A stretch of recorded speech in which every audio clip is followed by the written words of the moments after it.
अर्चना recording studio Nalanda.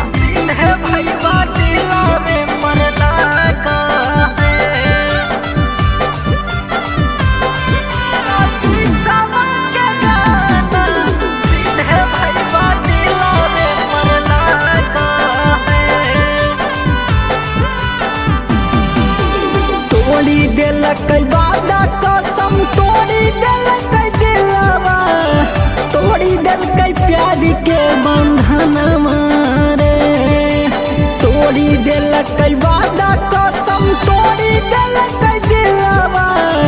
तोड़ी दिलक प्यार के बंधन मारे आँखिया से झारा झारा गिरा बाजे जब शीशवा के गाना मारे आँखिया से झारा झारा गिरा बाजे जब शीशवा के गाना मारे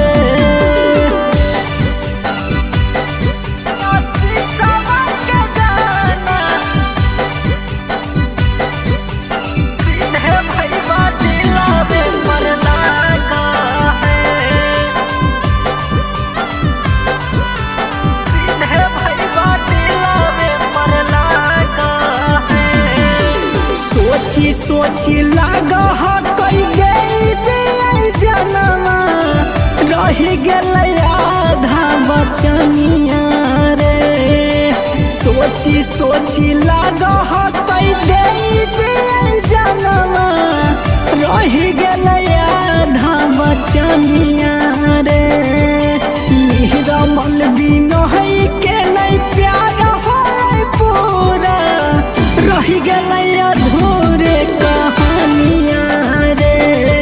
निरमल बिनो है के नहीं प्यार हो